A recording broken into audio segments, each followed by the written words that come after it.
My name's Tim Jenkins. I've been with Nexus since a year last July when they bought out our previous fostering agency. Oh, well, that's a really interesting story. So 22 years ago, when I met my wife, we started dating and she told me she wanted to either foster or adopt. And I said, no, it's not for me. And somehow she still married me, which was great.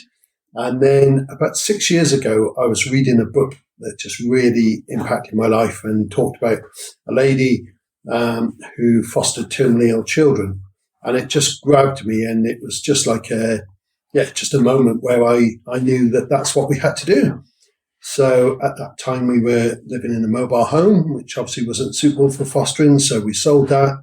We then rented a bungalow and we started the process to become foster parents. We actually joined a panel of another agency as sitting on the panel to decide if people could become foster carers or not. So we had a little bit of knowledge about what went through, and we'd read lots of what they call the Form F, which is a form the social worker fills in for that agency. So we knew what to expect, or so we thought. But then when you start unpacking your own story, and with the social worker who was great, and just gave us time, it was quite interesting, quite fascinating, and it brought up some things from my past that I had dealt with, but it just reminded me of where I've been and what had happened in my life. So it was a really interesting process, probably over 6 months or so, to just unpack what our lives have been like leading us up to this point. The training's been brilliant. So some of it's been online, some of it's been face-to-face. My favourite course of all was one that a lady called Julia Press did, which was called The Art of Play. And that was absolutely fantastic in terms of just looking at how through play you can communicate so many things that maybe you can't through other ways. But we've done all sorts of training like safeguarding, health and safety, first aid. But for me, probably after the art of play is the whole area of therapeutic parenting, which is one that we're really interested in. And there's been a real eye-opener. And just, I was talking with some friends about this the other day and was saying, I wish I'd had this before we had our kids because it would have been so helpful. Yeah, so I think therapeutic fostering is just about the expression I love is all behaviour has a meaning. So trying to unpack what is behind either good or perceived negative behaviour. And again, it's about that perceived thing. It's looking at what the child has been through and why they might be displaying particular behaviours and helping them to unpack that in a very gentle and a very loving way. And I think in terms of the support that we've had from Nexus and how that works out for us, we've had what we call a 360 placement, and that we had a placement with our previous agency that didn't have that, and the placement failed. But with the 360, what I love about it is you have that team around the child support. So you've got a clinician, you've got regular supervision, you've got the support of everyone around you, and all coming together to share how to support that child the best. And that team around the child has been so important for us, and it's helped us no end to celebrate the good times as well as to help us during the difficult times. It's been an absolute godsend for us. All through the assessment process and leading up to going to panel, and in fact, even at panel, we talked about wanting to do parent and child. And indeed, our first placement was a parent and child placement. And we were absolutely fixed that's all we were going to do. We did that and we absolutely loved it. But then our family circumstances changed, and my wife and I had a role reversal, really. So I became the main foster carer while my wife looked after her mum who has dementia. And we decided that actually parent and child might be more difficult. It's not impossible, but might be more difficult for me to do. And so we then looked at what our strengths were around, and we've now particularly emphasised on young people with additional needs and learning difficulties.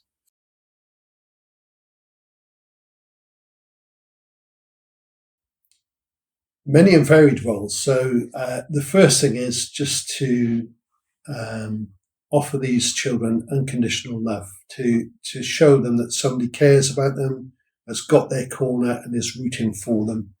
And it's about getting them into good routines. Quite often the children that come to us haven't had any routine. I'm sat at our dining room table. For some people, that children might come into our home and never seen a dining room table, let alone sat at one.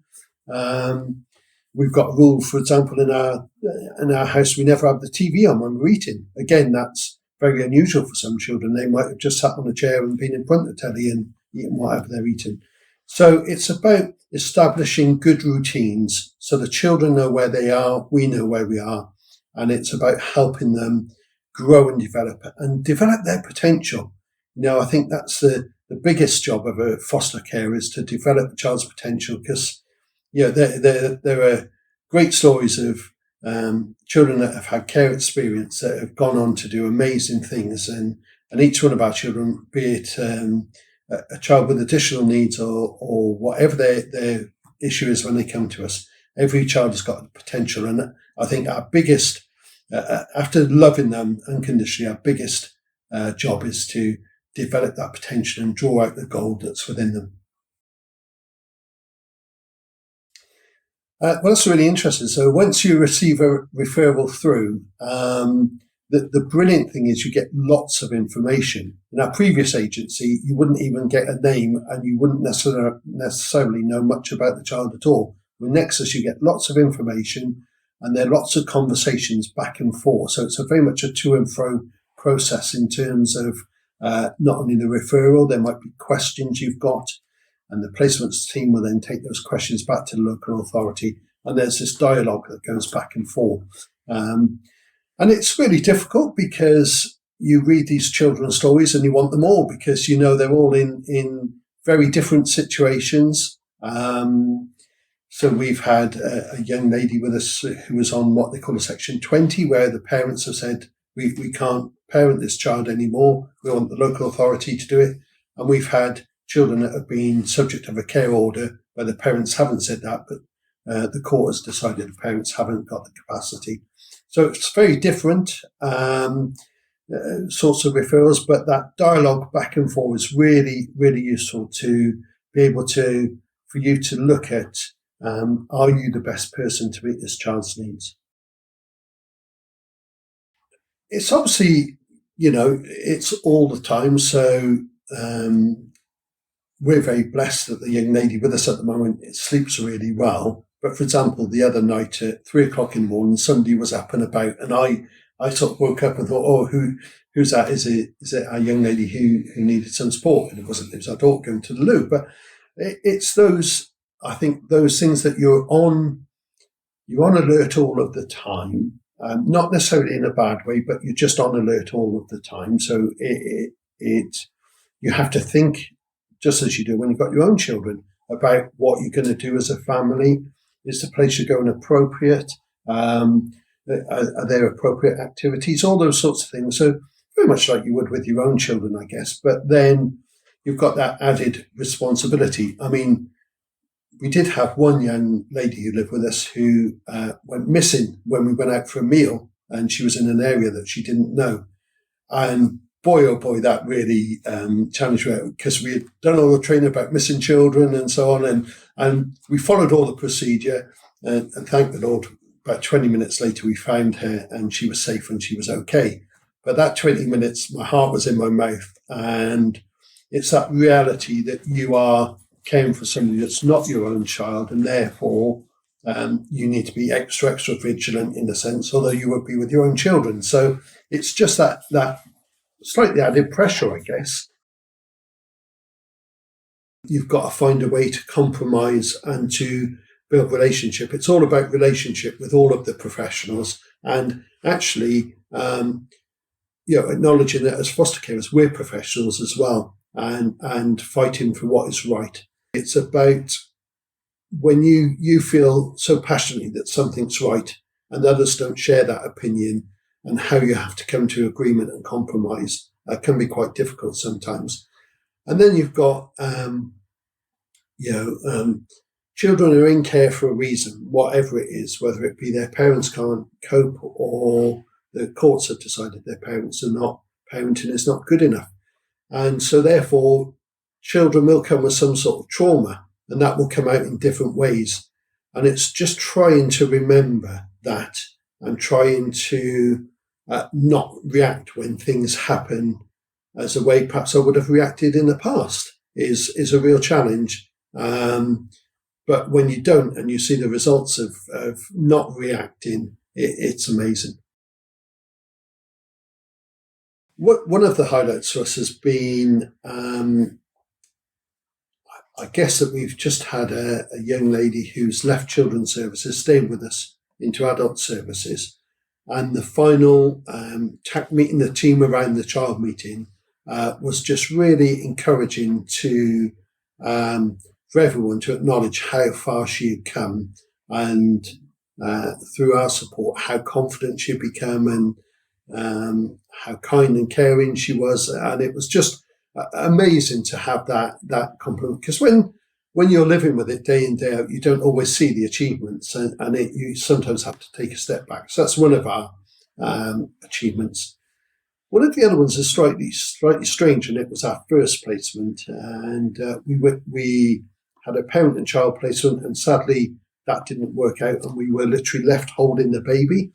And we had to take her through open heart surgery down at Great Ormond Street Hospital, and she went on to be adopted. And we knew that she was going to be adopted within a few months, but the local authority wanted to move her to try and essentially save some money. And we fought for that little girl, that we didn't want her to be passed from pillar to post.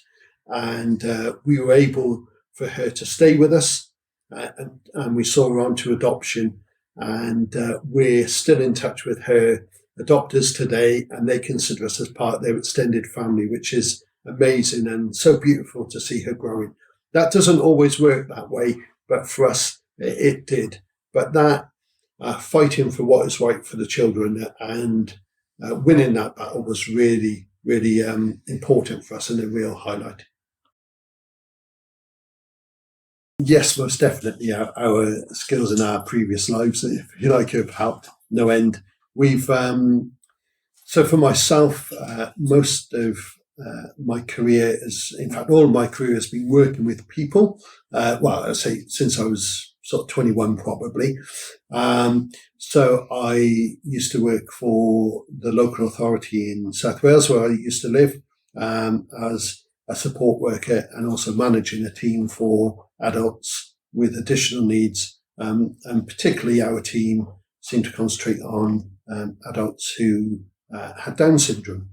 And so that's clearly helped in lots of the training I did, lots of the work that I did in that.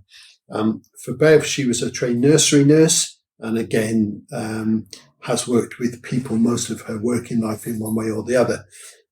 So it's all those skills and training that we had in the past have really helped in our fostering journey. And that's been really, really good.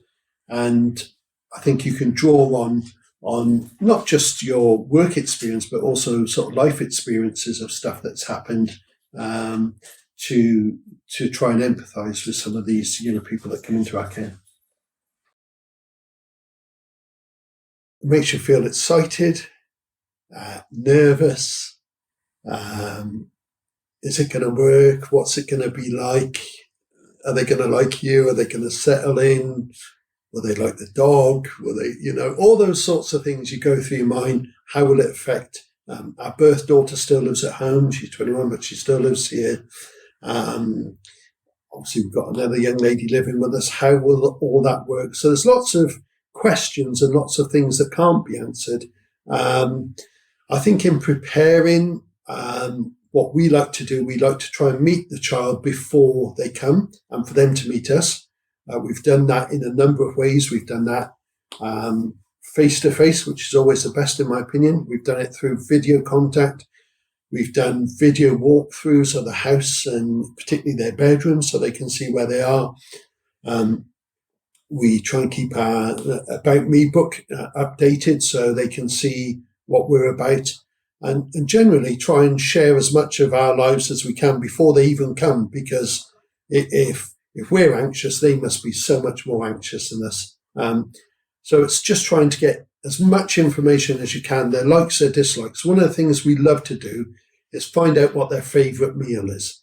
And then the first day they come to us, that's what we cook is their favourite meal. Even if we don't like it, we'll eat it because it's so important that we try and make them feel as welcome as possible. I think it's somebody who's got patience, who's willing to listen, who's got an open heart and open ears. So hear what the child is saying, listen to them, give them time, and is willing to go the extra mile and put their agenda to one side to care for these lovely, precious children who come into our care. We approached it with her and she said, no way. And because at the time we were living in a property that wasn't suitable, and she said, we'd have to move, we'd have to do this, we'd have to do that. And it was just those general conversations. She wasn't, although she said no way, she wasn't totally against it. She just, I guess, was afraid of change, like us all. None of us like change, really. And so over the time, we talked to her, and our assessing social worker very much went through with her, met with her on a one-to-one basis to talk to her about her concerns and her fears and her excitement as well. And then our first placement came, and she just absolutely changed. She just loved it. She, if I'm totally honest, and she'll probably kill me for saying this, but she struggles from time to time with sharing us, even though she's 21. But she also is such a big part of the team. We say we're a team of four. There's my wife, my daughter, myself, and our three-legged rescue dog from Bosnia, Danny, because we are a team, and it's really, really helped us. So because Phoebe's 21 now and she's very mature, she may occasionally look after the children while my wife and I go out for a date night, and she's just a huge part of the team, and it would be so much harder without her. So Nexus bought out our agency a little while ago, and I was very concerned about it because I thought our agency were great, and they were. And we came over to Nexus, and we were assured that we'd get plenty of referrals and lots of support. And I can honestly say it's the best thing that's happened in our fostering journey. We've had immense support from when you phone up and talk to the office to the girls there are great. We have quite a laugh with them now. We've built up a relationship with them. We've had a couple of different supervising social workers, and we've been able to build up really good relationship with them. And it just feels like the whole team is on board supporting you. So we've had great support. As I've mentioned before, we have team around the child meetings. So we've got a clinician, we've got the therapeutic lead, we've got our supervisor social worker, the child social worker. So there's an awful lot of people involved, but the support has been amazing. And sadly, we did have one placement that broke down. And even within that, the team were just amazingly supportive of helping us navigate those very tricky waters and checking in on us to make sure we were okay, as well as the child after the child had left us, which I thought was amazing.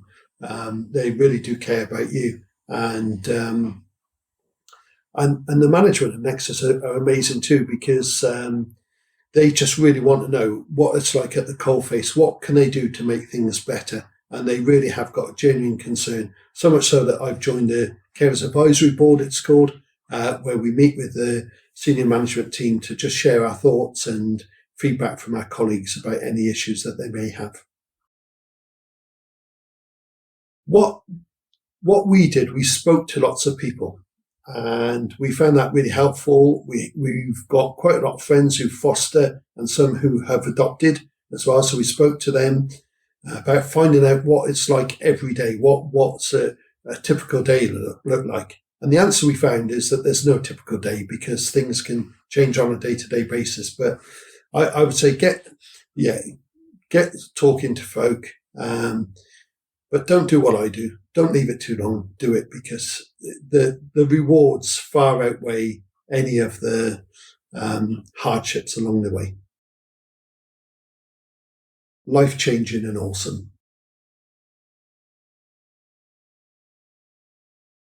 In the words of Nike, just do it.